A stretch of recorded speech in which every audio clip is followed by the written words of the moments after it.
descansar um pouquinho, se puder ficar em pé, para lermos a palavra do Senhor. Livro do profeta Isaías, capítulo 61, eu leio a partir do verso 1.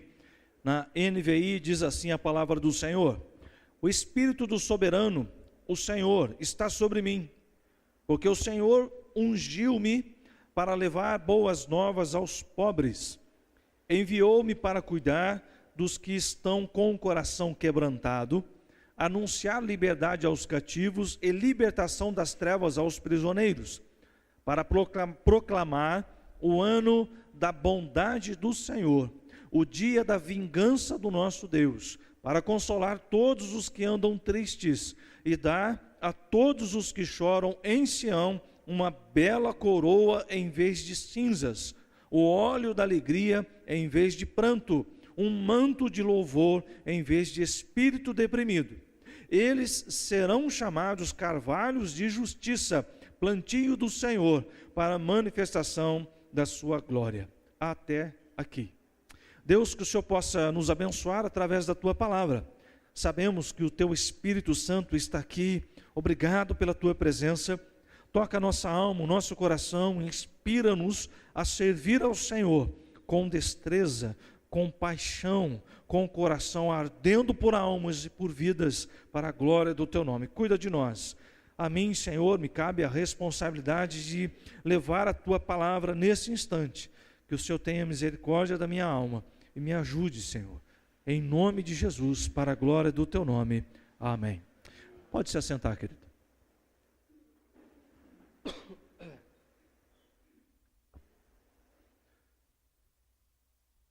Esse é o trecho que Jesus vai ler quando, após, por exemplo, em Mateus capítulo 4, versos de 1 a 11, você vai ver que Jesus é levado pelo Espírito ao deserto para ser tentado e jejuou durante 40 dias. Durante 40 dias ele não comeu e esteve sobre os cuidados do Espírito Santo e para ser tentado pelo diabo. E sendo tentado pelo diabo, ele vai vencer as tentações da maneira como nós precisamos vencer as tentações nos dias de hoje, através da palavra. Toda vez que o inimigo aponta alguma coisa, tenta Jesus em alguma área, ele vem com a palavra como resposta e se livra então daquela artimanha do inimigo. Passado esse tempo todo, você vai ver que lá no final, ele cheio do Espírito Santo de Deus, ele vai para a região da Galileia, e quando chega na região da Galileia, cheio do Espírito Santo, começa a operar sinais e maravilhas, e ele vai na sinagoga e pega então um rolo, Isaías capítulo 61, e lê: o Espírito do Senhor está sobre mim, porque me ungiu, e aí fala todas essas coisas, e quando ele conclui a leitura, ele diz assim: hoje se cumpriu esta palavra, hoje se cumpriu esta palavra. É interessante você observar que em Atos capítulo 2 mostra a capacitação da igreja para o início da igreja.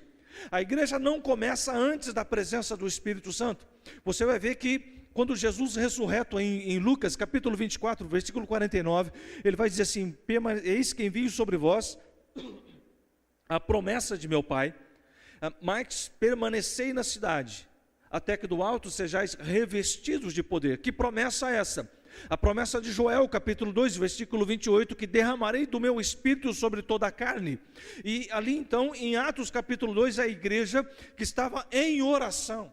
A igreja estava em oração e todos reunidos, uns 120. Começou com 500, chegou em 120. Então o negócio é meio tenso, não? Nós começamos uma campanha de oração, começamos muito bem, muito dedicados, muito inspirados, mas ao longo da jornada vai ficando difícil.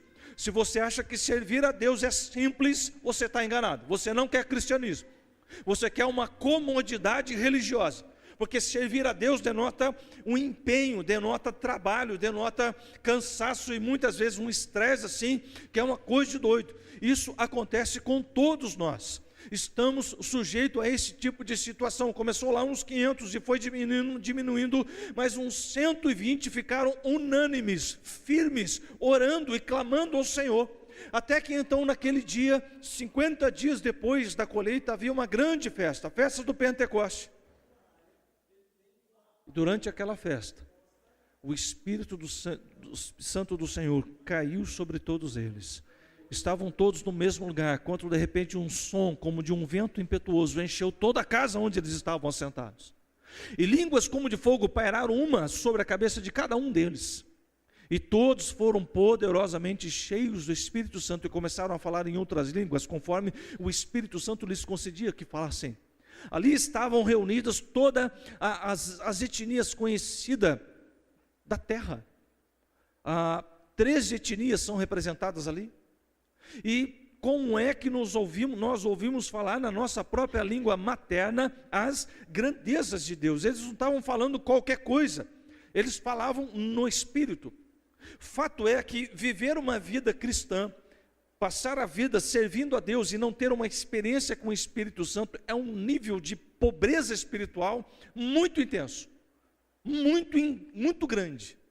Eu digo para você com conhecimento de causa, se você se declara cristão protestante, que confia em Deus, que acredita em Deus, que lê a palavra, que ora, e não tem uma experiência com o Espírito Santo, alguma coisa está errada no seu cristianismo. É necessário nós clamarmos, até que pela misericórdia do Senhor, o Espírito do soberano, é tão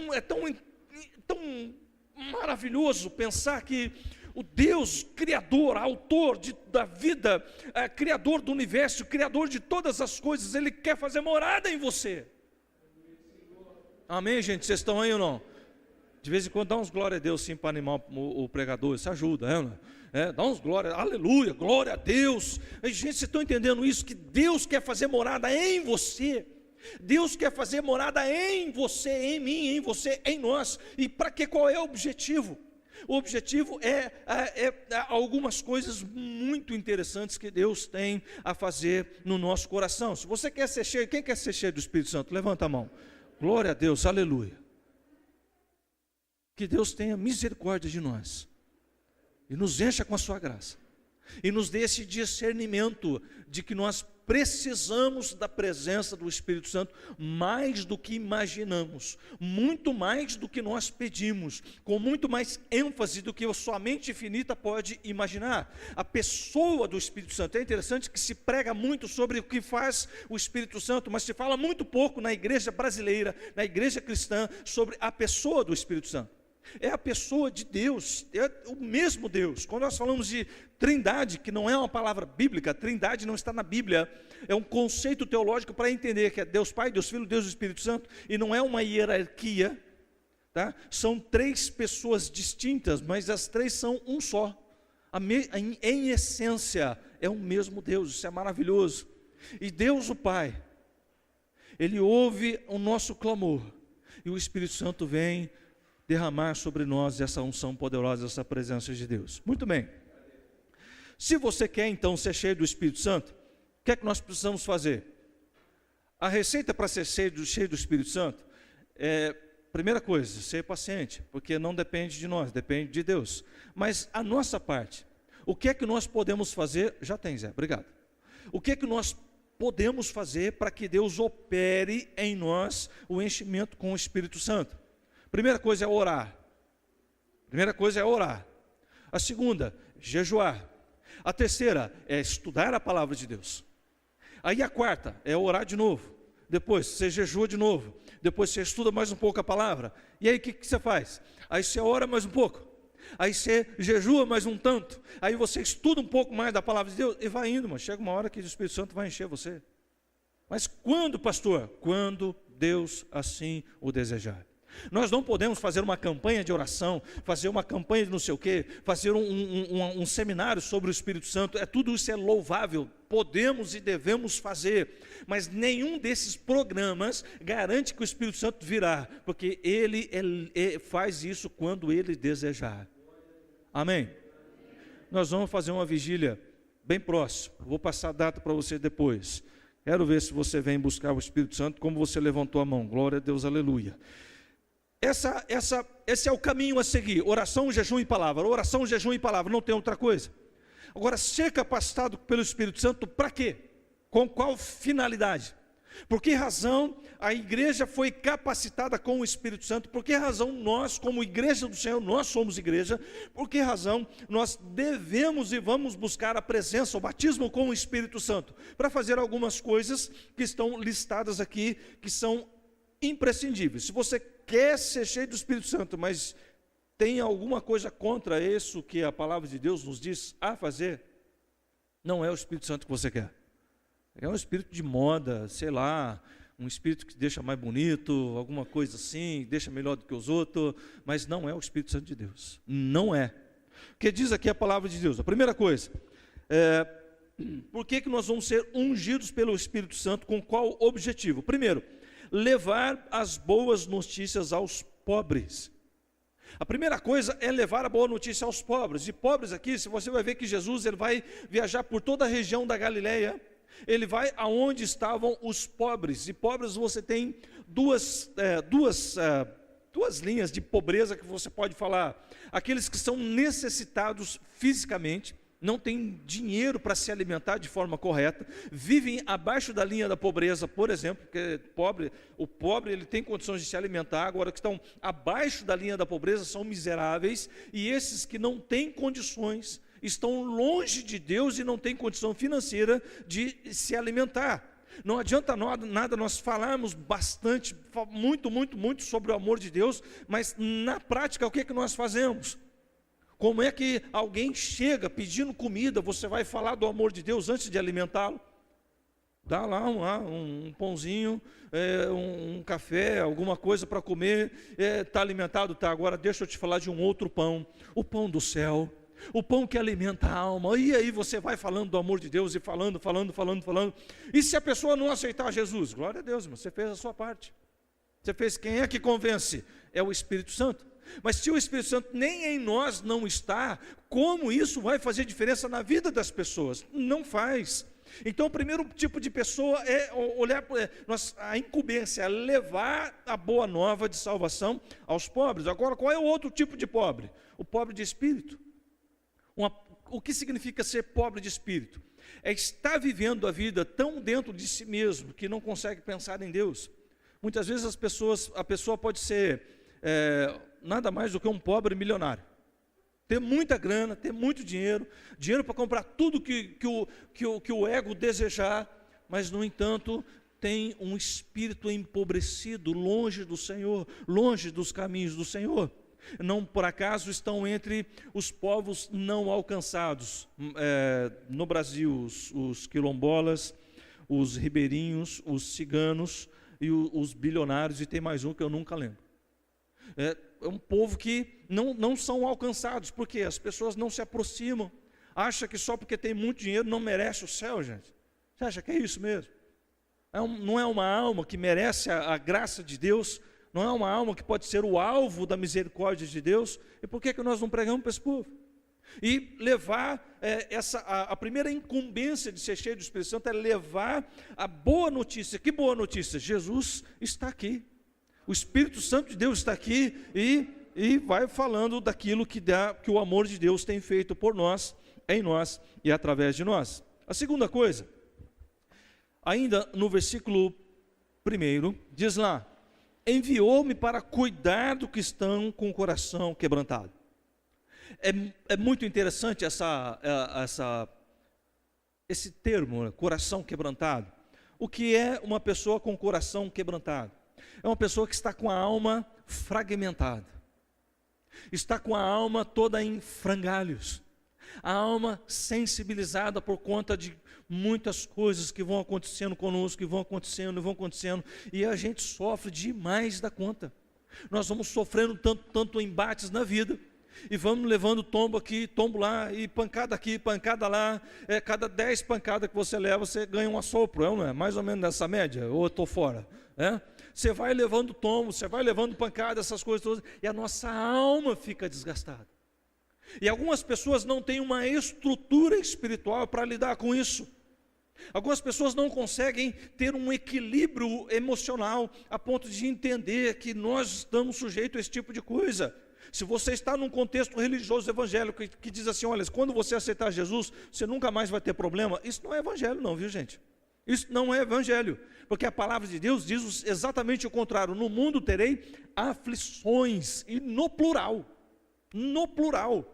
Se Jesus veio e passou por aflições, sofreu as intempéries que nós sofremos, Jesus passou frio, Jesus passou fome, Jesus tinha que tomar banho, como nós temos que tomar, e mais uma série de coisas. Jesus tinha que enfrentar gente desagradável. Já teve que enfrentar gente desagradável, não? De vez em quando aparecem umas carnes de pescoço que só Jesus dá causa, não é? E Jesus está aí para nos ajudar. Nós precisamos ter essa sensibilidade de identificar aonde estão os corações quebrantados, aonde estão as almas fragmentadas. Vai comigo lá em Salmo, versículo 34, de número 18. Salmo, um pouquinho mais para trás, marca o dedo aí, Isaías, nós vamos voltar lá. Salmo de número 34, verso 18. O Senhor está perto dos que têm o coração quebrantado. Como que Deus vai estar perto de alguém que tem o coração quebrantado, se nós não nos dispusermos a ser cheios do Espírito Santo e nos aproximarmos dessas pessoas? Consegue entender isso? Deus quer encher você com o Espírito Santo. Deus quer encher você da unção, da presença, para que essas pessoas que estão com o coração quebrantado, elas possam se aproximar de Deus através de quem? De você, através de mim, através de nós. Nós que estamos cheios do Espírito Santo, vamos ter essa sensibilidade de chegar perto. Você chegou perto de alguém e a pessoa começou a chorar? Se isso já aconteceu, Deus tem algum projeto na sua vida de consolar as pessoas de coração quebrantado. Me lembro de uma oportunidade quando eu voltava da igreja, um culto abençoadíssimo. Peguei um ônibus e uma moça entrou 2 pontos depois. Ela entrou no ônibus e começou a chorar. Ela passou a roleta, eu estava sentado próximo e sim, começou a chorar. Eu percebi que ela estava chorando. Aí eu fiquei, e agora, Deus, o que eu faço? Vou lá ou não vou? Falo com ela ou não falo? E fiquei naquela luta, né? E parecia que o Espírito Santo estava me empurrando para levantar do banco, até que eu tomei coragem e fui até ela e disse assim: o que está acontecendo? Aí ela desabou a chorar, ela chorou, ela engatou uma quinta, chorou para caramba. Eu fiquei ali de pé, olhando para ela. Eu pus a mão no ombro, esperei que ela acalmasse e tal, e ela começou a contar a situação, e conforme ela foi contando, ela foi se acalmando e tal. Ela cresceu junto com uma família, e o casal de filhos deste casal estavam fora do país, e o casal, na altura do campeonato já eram senhores, né? O senhor e uma senhora sofreram um acidente de carro, morreram os dois. Ela estava indo para casa para ligar para os amigos e contar a notícia. Triste, bem complicado. E aí naquele momento eu disse assim: olha, Deus tem um projeto para a sua vida maravilhoso. Ore a Deus, deixa que Deus use você, coloque as palavras certas na sua boca. Deixa que Deus te dê discernimento. Deixa que Deus opere esse movimento no seu coração, na sua alma. Acalma o teu coração, o Senhor é contigo.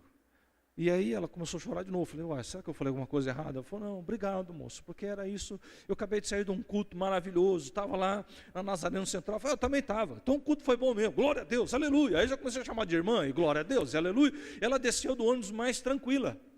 Gente, aquilo me deu uma paz tão grande, que deu uma alegria tão grande. Deus, obrigado por eu ter sido um instrumento de bênção. O Senhor tinha alguém que estava com um coração quebrantado, e eu pude ser um instrumento teu para abençoar uma vida. O Espírito Santo, ele quer vir sobre você para que você tenha essa responsabilidade. É tão interessante você entender esse conceito, porque nós não temos essa dinâmica. Quem traz isso a nós é a presença do Espírito Santo. Quem nos dá esse discernimento é a presença do Espírito Santo, é a unção de Deus. A terceira coisa que nós temos que fazer aqui, ainda no versículo 1, anunciar liberdade aos cativos e libertação das trevas aos prisioneiros. Então nós vamos precisar levar as boas novas, cuidar dos que estão com o coração quebrantado, anunciar liberdade aos cativos. O que é anunciar a liberdade aos cativos? Quantas pessoas estão presas hoje por espíritos de enganação, por espíritos imundos, espírito de porco, um monte de coisa. O povo está se entrevando tanto em tantas nomenclaturas, estão perdidos no meio da religiosidade, perdido no meio da multidão, a solidão, o ostracismo que gerou a internet. A internet é uma ferramenta maravilhosa, tem muita informação, dá para você aprender muita coisa, dá para você ampliar o seu conhecimento de muita coisa, mas como tem gente pobre, como tem gente com o coração quebrantado. Quer saber como é que é isso daí? Pega o Facebook, você vai olhar na rede social, você vai vendo assim, só tem gente feliz, gente. Só tem gente inteligente, é uma coisa de doidão, não é? Só tem gente bem resolvida, só tem gente assim, bam, bam, bam. E aí nós começamos a olhar aquilo, você vai vendo que existe uma pobreza espiritual, existe um encarceramento por conta dessa status quo. Eu não posso parecer que eu estou deprimido, eu não posso mostrar que eu estou angustiado, porque senão é sinal de fraqueza. Aí então eu preciso, e as pessoas vão criando uma cadeia, vão se prendendo dentro dessas situações, quando vê, não consegue sair mais. As pessoas estão desesperadas por entendimento, por clareza, por saber que Deus está aí pronto para nos abençoar, mas as pessoas não conseguem enxergar. Como é que nós vamos libertar essas pessoas do vício, do pecado? Como? Nós não podemos fazer isso, irmãos. Nós não temos poder para isso. Mas quando nós levamos a graça de Deus, quando nós apresentamos a pessoa de Jesus, quando nós falamos da misericórdia insondável do nosso Deus, do amor maravilhoso de Deus, que amou tanto o mundo pessoa, eu e você, que deu o seu Filho, que deu Jesus, para que Jesus pudesse morrer naquela cruz. E a morte de Jesus custou, a nossa libertação custou muito caro, custou a vida de Jesus. O quanto que nós estamos valorizando a vida de Jesus, o quanto que nós deixamos a religião de lado para servir ao único Deus e verdadeiro, o quanto nós estamos abrindo mão de nós mesmos, desse egoísmo exagerado, dessa egolatria, desse antropocentrismo, o homem no centro de todas as coisas. E não é Deus no centro de todas as coisas, não é um homem, Deus. O humanismo vem ao longo dos anos tentando mostrar que o homem é capaz de se auto-salvar, de salvar-se a si mesmo. Isso é um engodo, isso é um engano, isso é uma prisão que muitas vezes as pessoas não conseguem enxergar. É tão precioso lembrar, se eu não me engano é Lucas capítulo 17, Jesus está indo em direção a Jericó, e vem lá 10 leprosos gritando de longe: Jesus, filho de Davi, tem misericórdia de nós. Jesus, filho de Davi, tem misericórdia de nós. Estão gritando de longe, 10 leprosos, eles não podiam chegar perto. Aí Jesus olha para eles: o que vocês querem? Nós queremos ser curados. Vão lá se mostrar para o sacerdote. Jesus não orou. Já prestou atenção no texto? Jesus não falou assim: ó, joelha que eu vou orar daqui. Não, Jesus não fez isso, não. Jesus não orou. Jesus não estendeu a mão, Jesus não proferiu uma palavra. Jesus disse: vão lá se mostrar para os sacerdotes. Olha que coisa. E aí, enquanto eles estavam caminhando de volta, apenas um voltou para dar glória a Deus. Diz o texto lá que era um samaritano. É só para dar um chutinho na canela dos judeus, é ou não é? É interessante isso. Jesus continua com a mesma intencionalidade, querendo nos livrar das nossas mazelas, querendo nos limpar das nossas lepras. A lepra na palavra de Deus simboliza pecado. Como que nós vamos levar essa liberdade até essas pessoas? Como é que Deus alcança essas pessoas? Através de mim, através de você. Através de pessoas que tenham esse discernimento de desejar ser cheio do Espírito Santo. Para quê? Com que finalidade? Com essas finalidades que o texto nos mostra, com esse objetivo. de levar a salvação, de libertar, de levar a boa notícia, de cuidados com o coração quebrantado, de anunciar a liberdade aos cativos, de libertação das trevas. As pessoas estão cada vez mais em trevas, e não conseguem perceber isso. O que o diabo quer? Matar, roubar e destruir. É só isso, só esse é o objetivo dele. Ele quer acabar com a tua vida, tirar de você o foco da pessoa da cruz, o foco da pessoa de Jesus. Ele quer impedir que você cresça no seu conhecimento de Deus. E conhecimento não é só ciência, mas é relacionamento. Relacionamento com o Espírito Santo. É isso que a sua alma precisa. E quanto mais perto de Deus, mais livre nós estamos, mais clara é a palavra de Deus no nosso coração, na nossa mente, nos ajudando a enxergar aquilo que Deus tem preparado para nós. Amém, gente? Vocês estão comigo ou não? Tranquilo? Tá? Vamos em frente. Versículo 2, então, vemos a quarta coisa. Para proclamar o ano da bondade do Senhor e o dia da vingança. É muito peculiar, porque proclamar o ano aqui não é um tempo cronológico, não é ano de 2018, não é ano de 2012, de 1995, século passado, ou qualquer outro ano, 2025, não, é o período, o tempo da bondade do Senhor. E aonde inicia-se esse tempo da bondade do Senhor? Com a vinda de Jesus. Quando Jesus morre na cruz do Calvário, está consumado o plano salvífico de Deus para toda a humanidade. Ele veio para que toda a humanidade pudesse ter acesso a essa salvação, a essa graça salvadora, restauradora. Louvado seja Deus por isso. A partir da ressurreição de Jesus, inicia-se o tempo da bondade do Senhor. Então, ainda hoje, 2018 anos depois, aproximadamente, que há uma diferença aí de 6 anos entre a ressurreição, o nascimento de Jesus, tá? Então, aí vem um monte de informações. Mas aproximadamente 2018 anos atrás, Jesus ressuscitou. E quando ele ressuscitou, inicia-se então o período da bondade do Senhor. Qualquer pessoa que se render aos pés do Senhor Jesus será salvo. Qualquer pessoa pode buscar a salvação em Cristo Jesus, se assim o desejar. Mas esse desejo de buscar a Deus, essa intensidade de busca no nosso coração, ela vem de uma falta. Deus fez você com um profundo sentimento de desejar Deus. É como, eu não sei mais, já falaram, tanta gente falou essa frase, vamos jogar para Agostinho, que Agostinho falou um monte de coisa boa, então vamos botar para ele também, não é? O homem tem um vazio dentro de si do tamanho de Deus, só Deus pode preencher. E esse vazio, essa falta, às vezes você está procurando sexo, aí num primeiro momento você sacia aquilo, mas como todo pecado ele tem 3 faces, ele é maravilhoso, repulsivo e nojento.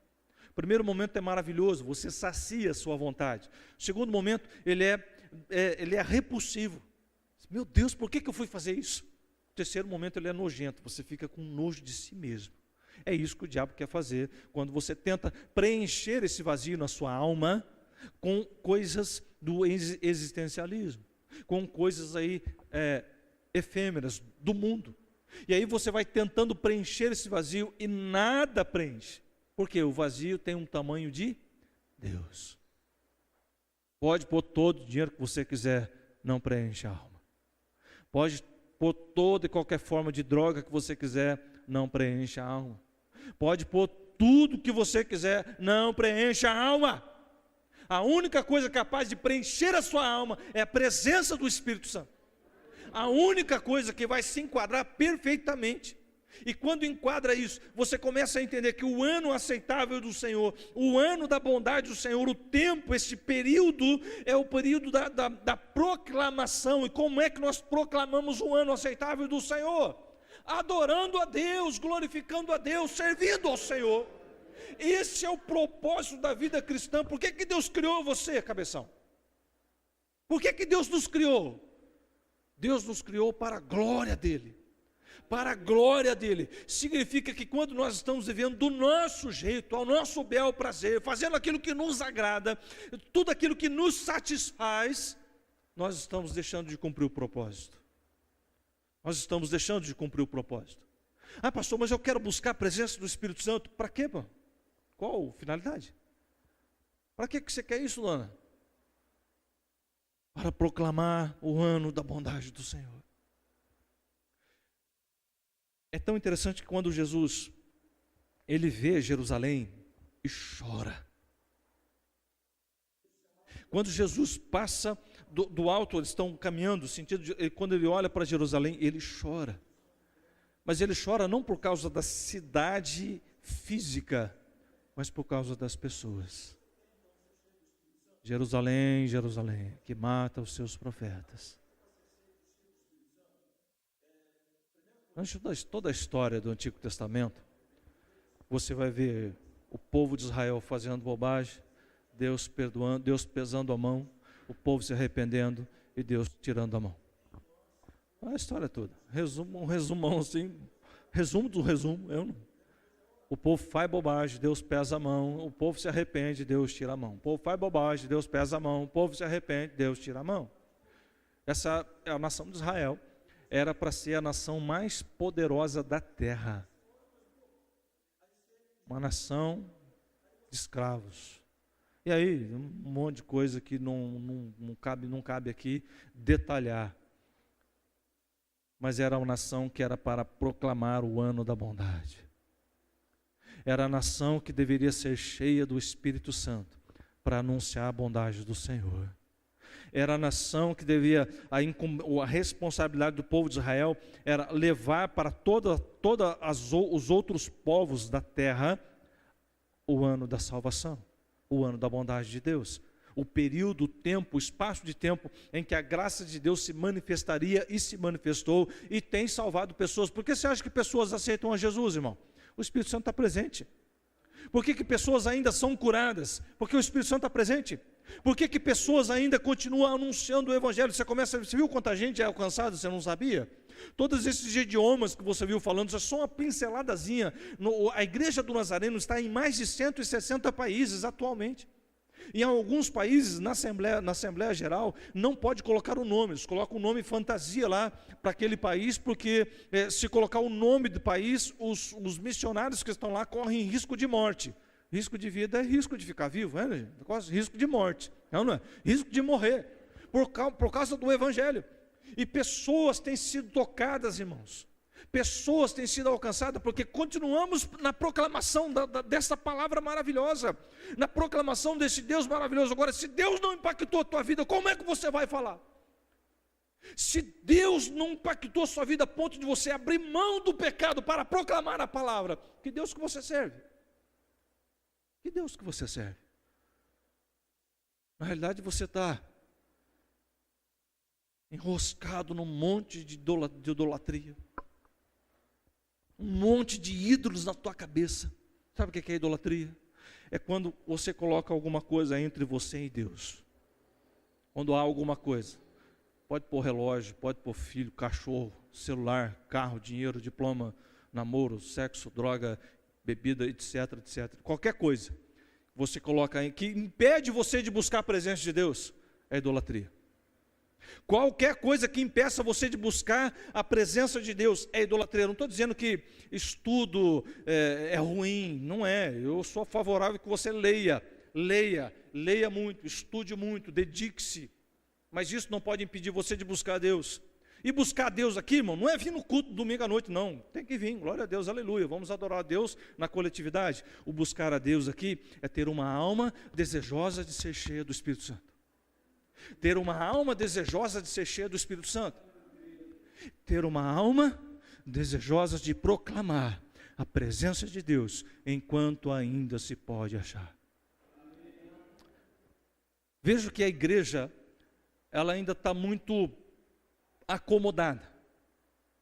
A igreja evangélica brasileira está muito acomodada, não busca com o fervor que deveria buscar, gente. Nós não buscamos, nós não clamamos, nós não oramos para que o Espírito Santo venha operar um milagre na nossa vida, venha aquecer o nosso coração. Eu acho interessante as biografias, elas nos contam muita coisa. Quando Charles Finney, gosto muito de falar sobre ele, quando ele compra uma Bíblia para analisar a origem das leis. Ele era um advogado.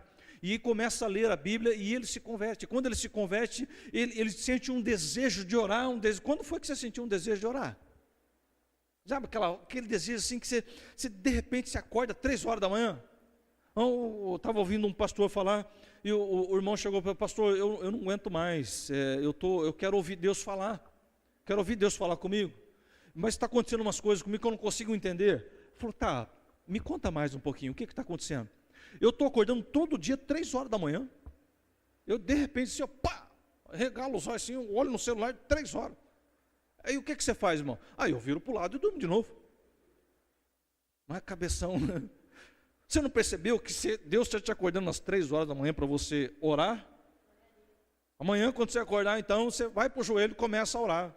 Mas de madrugada, pastor, se é hora de dormir, você não quer buscar Deus? Irmão? Há um preço. Há um preço a ser pago. Há um preço a ser pago. E quando nós nos dispomos a pagar esse preço, como diz a palavra de Deus, Deus se inclina para nós. Deus se inclina para nós. Quando nós clamamos, Deus não vê como nós vemos, Deus vê o coração. Deus vê a nossa alma. Deus vê a sua intencionalidade. Por que você vai orar? Eu vou orar porque o pastor mandou. Então faça por obrigação, é ou não é? Quem sabe Deus te ouça. Quem sabe Deus te responde. E aí você começa a aprender que oração é comunicação, é diálogo. Você vai falando com Deus e Deus começa a falar ao nosso coração. Mas isso requer tempo, dedicação, requer uma aplicabilidade que muitas vezes nós não temos. Mas para ficar horas e horas em sessões de Netflix, glória a Deus, aleluia. Para gastar tempo com coisas que, de novo, não pode ter, irmão. Mas tem que ter um momento específico para isso. Isso não pode nos impedir de buscar a presença de Deus. Tem gente que fica mais tempo na rede social do que lendo a palavra de Deus. Você leu a Bíblia? Não, eu começo a ler da tontura, eu começo a ler da sono, mas ficar 3 horas lá, folheando rede social, não cansa. Ficar madrugadas adentro, fuçando com o celular, até acabar a bateria, não tem cansaço, né? Não tem tempo ruim. Mas para se dedicar para a palavra, para que Deus transforme a minha alma, para que eu seja um instrumento abençoador, aí é peso demais, pastor. É anunciar proclamar o ano da bondade e o dia da vingança. O dia da vingança é tenso para caramba, irmão. O que ele está falando aqui? A salvação está em riste, a salvação está aí. Mas o dia do juízo virá. O dia do juízo virá. Nós estamos cantando aqui, Maranata, Maranata, a hora vem, Senhor Jesus. Você tem certeza disso aí, irmão? Para você cantar Maranata, que hora vem, Senhor Jesus, você tem que estar numa convicção tão grande da presença de Deus na sua vida. Você tem que estar numa convicção, numa certeza assim, que só o Espírito Santo pode dar essa certeza para você poder cantar isso daí. É muita responsabilidade. Maranata, hora vem, Senhor Jesus. Se Jesus vier, quando você não estiver preparado, porque a palavra de Deus diz em Mateus capítulo 24, que ele virá como ladrão de noite. Quando você menos espera, e vem Jesus. Mas você cantou, mas podia ter demorado mais uma semana, para eu me preparar. Não. O juízo de Deus virá sobre a face da terra, assim como veio nos dias do dilúvio. O juízo veio.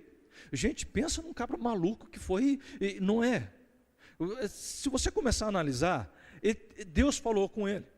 E quando Deus falou com ele, disse assim, olha, constrói uma arca. Só que mandou construir uma arca onde não tinha mar. Por exemplo, uma cidade como Paulínia. Estamos aqui a 370 quilômetros aí de distância não, o Santos é um pouco mais perto, né? Uns 180 quilômetros, mais ou menos, aí? 180 quilômetros, vamos lá, né? De Santos, aproximadamente. Imagina você construir uma arca aqui, e a arca é um trem grande para um barco, né? Trem é coisa, expressão de mineiro, né? Mas é um barco grande, cabia um monte de bicho lá dentro. Você pega as medidas, é enorme, o trem é muito grande. Construir aqui, quem é que vai chamar você de espiritual? Vamos chamar você de maluco, é ou não é? E Noé começou a construir a arca e começou a pregar: arrependei-vos, o juízo de Deus virá sobre a face da terra, arrependei-vos. E foi o pior pregador da história da Bíblia. Nenhuma alma se converteu em 120 anos de pregação. É tenso pra caramba, não é? Ninguém se converteu. E quando Noé entra na arca, demorou ainda uma semana para começar a chover. Você já imaginou? Os filhos de Noé: pai, onde é que você foi amarrar o nosso burro, pelo amor de Deus? O que nós vamos fazer? Esse calor, esses bichos, tudo aqui, pai, o que nós vamos fazer? O que o senhor foi fazer? Já imaginou a conversa? Ou era uma conversa de fé? Pai, estamos com o senhor. Se o senhor é maluco, nós também somos. Estamos juntos. Estamos juntos. Se o senhor estiver na água, nós estamos juntos. Se o senhor estiver no seco, nós estamos juntos. Fé transmitida para os filhos. Os filhos herdam a fé dos pais. Os filhos herdam a fé dos pais. Nós oramos, como está na Bíblia, a fé de nossos antepassados, Abraão, Isaac, Jacó. E nós, pela fé, nós oramos nesse sentido. Mas já pensou, seu filho diz assim: não, meu pai tinha fé e eu também tenho. Meu avô tinha fé e eu também tenho. Fé do meu bisavô, fé do meu avô, fé do meu pai.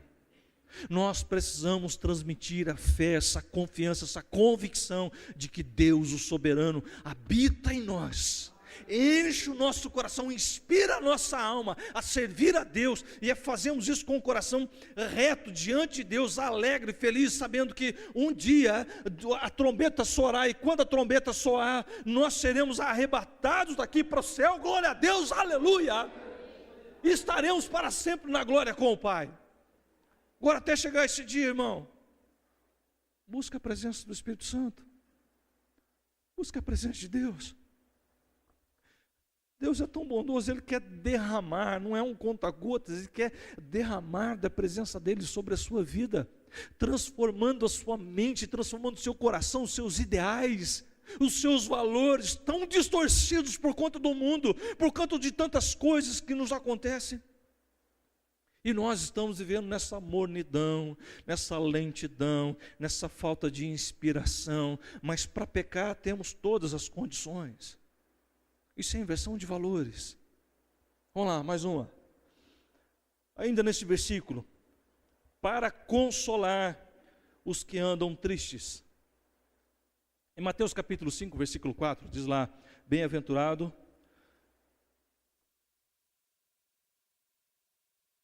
os tristes, porque eles serão consolados.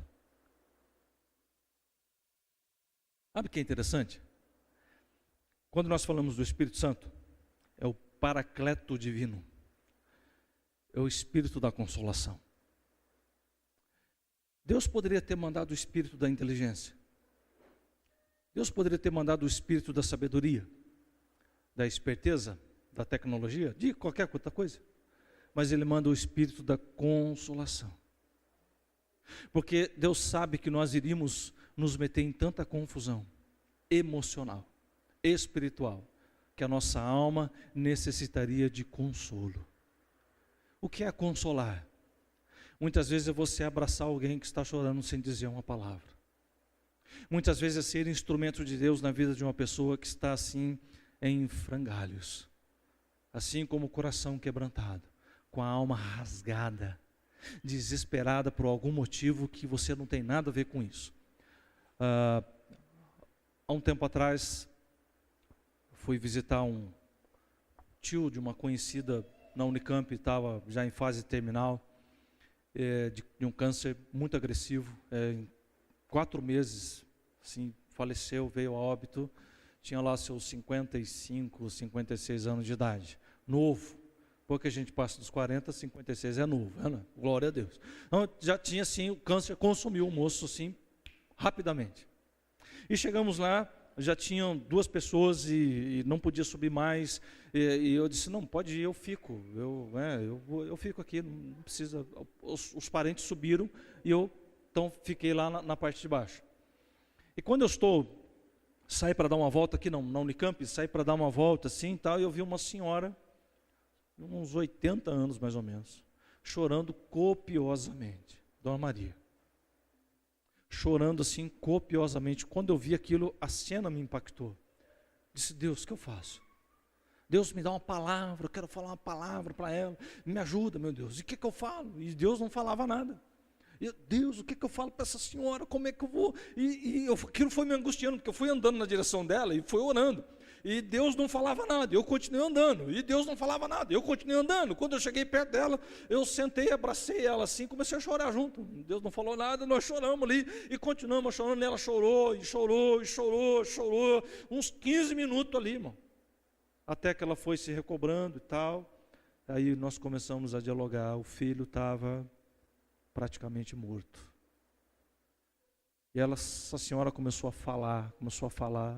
Deus é injusto. Eu não disse para ela que eu era cristão, que eu era qualquer outra coisa. Deus é injusto. Por que Deus vai levar o meu filho? Eu estou com 80 anos.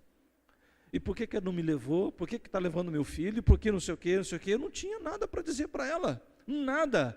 Mas eu fiquei ali ouvindo tudo que ela tinha para dizer. Quando ela terminou, eu disse: posso dar um abraço na senhora? Falou: pode. Meu filho, obrigado, você me ajudou demais. O que eu fiz, gente? Só chorei do lado dela. Depois eu abracei ela de novo. E ela ficou aliviada. Aliviada. Nós podemos ser instrumento de bênção na vida das pessoas, levar este consolo do Espírito Santo, esse paracleto divino. Quando você for cheio do Espírito Santo de Deus, Deus te dará uma sensibilidade para que você consiga se aproximar de pessoas que estão angustiadas e ouvir pacientemente. Não é com a paciência da internet, não, mas pacientemente ouvir, sem ficar folheando Facebook ou qualquer outra rede social, seja lá o que for que você esteja usando. É não estar preocupado com qualquer outra coisa, a não ser com aquela alma que Deus colocou diante de você. Isso é consolar. Isso é ter uma sensibilidade espiritual para direcionar pessoas. Olha, eu não sei o que você está passando, mas eu quero dizer para você que o Espírito Santo consola a nossa alma. Consola. Eu não tenho as suas respostas, Dona Maria. Eu não posso responder para a senhora aquilo que a senhora está questionando Deus. Mas questione. Questione. Quem sabe Deus te responde. Independente disso, eu vou orar pela senhora. Ninguém nega oração. Se não for testemunho de Jeová, ninguém nega. A maioria, né? 99% você pode orar. E se for testemunho de Jeová, você ora em nome de Jeová, não tem problema não. Em nome de Yahvé, não tem, pode orar em nome de Yahvé, está na Bíblia. Está na Bíblia. Importante é você alcançar uma alma. Consegue entender a importância de ser cheio do Espírito Santo? E a última coisa está aqui no versículo de número 3. Dar.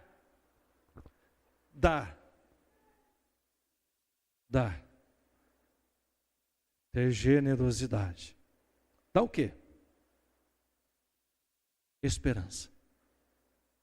Se você não tem a presença do Espírito Santo de Deus, você não pode dar esperança. Se você não tem Deus na sua alma, impregnado no seu coração, você não pode dar aquilo que você não tem. E só Deus pode alimentar essa esperança no nosso coração, na nossa alma. Olha quanta coisa que ele vai dizer aqui, olha, dar o quê? A todos os que choram, e são quem é que está chorando? Então todo o povo está chorando, o povo está desesperado, o povo está sem esperança. O que é que nós vamos dar para eles? Uma bela coroa em vez de cinza, óleo de alegria em vez de pranto, um manto de louvor em vez de um espírito deprimido. É levantar a alma, é levantar o caído. É tão interessante que Moisés, quando Moisés desce do Monte Sinai a segunda vez, ele está com o rosto resplandecente. Então ele leva o povo até a presença de Deus. Ele não poderia levar o povo a um lugar onde ele não estivesse. E quando ele chega lá na sarça ardente, que ele vai falar com Deus, no primeiro momento, Deus diz assim: Moisés, Moisés, tira as sandálias dos seus pés, porque o solo que você está pisando é santo por causa da presença de Deus naquele lugar. Ele descalça as sandálias e começa então a ouvir a voz de Deus. Ele conduziu o povo até a presença de Deus. Por quê? Porque ele esteve ali. Porque ele esteve lá. Se você não tiver uma experiência com o Espírito Santo, como é que você pretende conduzir pessoas à presença do Espírito Santo? Se você não ama a Deus, como é que você quer ensinar pessoas a amar a Deus? Se você não se rende aos pés do Senhor, como você espera conduzir pessoas até o altar do Senhor, para que essas pessoas se rendam aos pés do Senhor. Irmãos, não existe fórmula mágica no Evangelho. Não existe.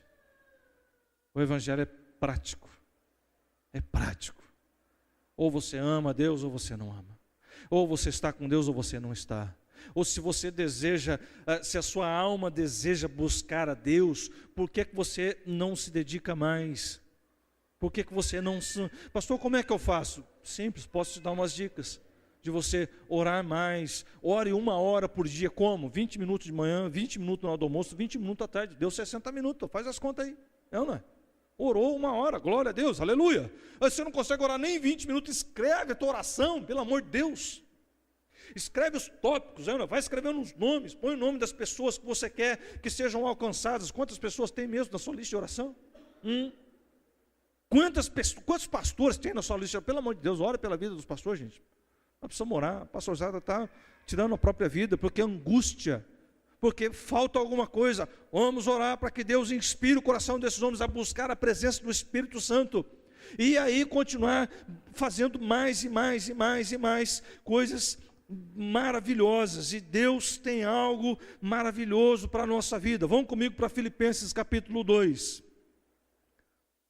para dar a impressão que eu estou acabando. Filipenses capítulo 2, versículo 12, vamos lá. Filipenses capítulo 2, Filipenses capítulo 2, Efésios, Filipenses capítulo 2, versículo 12. Assim, meus amados, como sempre vocês obedeceram, não apenas na minha presença, porém, muito mais agora na minha ausência, ponham em ação a salvação de vocês com temor e tremor, pois é Deus quem efetua em vocês tanto o querer quanto o realizar, de acordo com a boa vontade dele. Verso 14. Façam tudo sem queixas nem discussões, para que venham a tornar-se puros e irrepreensíveis, filhos de Deus, inculpáveis, no meio de uma geração corrompida e depravada, na qual vocês brilham como estrelas no universo. Sabe o que é? Algumas vão dizer assim, astros no universo. Algumas versões mais antigas vão dizer, qual é a estrela que brilha no universo? Não é estrela qualquer, é um sol. Tensa, não é?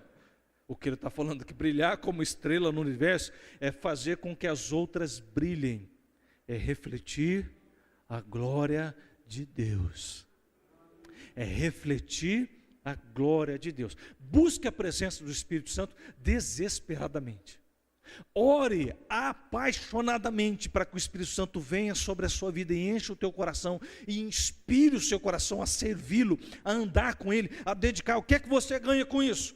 Lá ao final do versículo 3 do capítulo 61 de Isaías: eles, os que são cheios do Espírito Santo, serão chamados carvalhos de justiça. Carvalhos de justiça é uma das madeiras mais nobres que existe, uma das mais resistentes é o carvalho, que alguns os agrônomos vão dizer que o mesmo tamanho que ele tem para cima, ele tem para baixo de raiz. Então, se ele tem 10 metros de altura, ele tem 10 metros de profundidade. Pode ventar, irmão, o bicho verga assim, chega a encostar no chão, mas ele volta, não quebra, firme. Carvalhos de justiça, caráter moral de Deus. Vocês serão reconhecidos como carvalhos de justiça, plantio do Senhor. Aonde você está, Deus plantou você ali, aleluia, glória a Deus. Deus plantou você ali para quê? Para que você brilhe como astros para a manifestação da sua glória. O que nós ganhamos sendo cheio do Espírito Santo? Nós veremos a glória do Senhor. Nós veremos a glória do Senhor, sabe aonde? Na vida do outro. Na vida do outro. Quando você tiver a presença do Espírito Santo no seu coração, na sua alma, você vai começar a olhar para pessoas e ver almas, vidas. Lembra aquele desenho do Pica-Pau? Quando estava o Pica-Pau e o Zé Corbu, começa a passar fome, E aí o pica-pau olha para o Zé Corubu e vê um franguinho assado andando, né? É mais ou menos a mesma situação, só que você vai olhar para as pessoas e ver almas. Você não vai ver homem, mulher, menino, menina, você vai ver almas. Almas, vidas. Vidas são importantes para o Senhor. Deus quer saquear o inferno, povoar o céu. E a melhor notícia é que Deus quer usar você para isso. Amém, gente? Vamos ficar em pé? Como que está a tua sede pela presença de Deus? Como é que está a tua fome pela presença de Deus? Como que está a tua busca por esse Deus maravilhoso que quer nos encher com a presença do Espírito Santo? Quer mudar a história da nossa vida, da nossa alma. Quanto é que você tem buscado a Deus? Quem sabe hoje não seja um momento propício para você se render diante do Senhor. Dizer, Deus, eu quero ser cheio do Teu Espírito Santo. Me mostra qual é o caminho. O que é que eu tenho que fazer? Feche os seus olhos, vamos orar. Pai, nós estamos aqui diante da Tua palavra que foi pregada, meu Pai, e sabemos que o Senhor tem responsabilidade com a Tua palavra, não com palavra de homens. Por essa razão, nós diante do Senhor estamos. Diante da presença do Espírito Santo estamos. Oh Deus, quão pequenos somos. Pai, como é difícil para entender o tamanho do Teu amor, o tamanho da Tua graça. Deus, nós desejamos tão pouco, Senhor. Nós não conseguimos produzir nada através da nossa força. Nós precisamos depender do Senhor. Mas como nós vamos nos emaranhando em tantos pecados, em tantas distrações, tantos desvios, que acabamos nos afastando da Tua presença, nos afastando da Tua graça, nos afastando do Teu amor. Essa noite, meu Pai, a Tua palavra falou ao nosso coração profundamente. O desejo do meu coração é ser cheio do Teu Espírito Santo. Em nome de Jesus.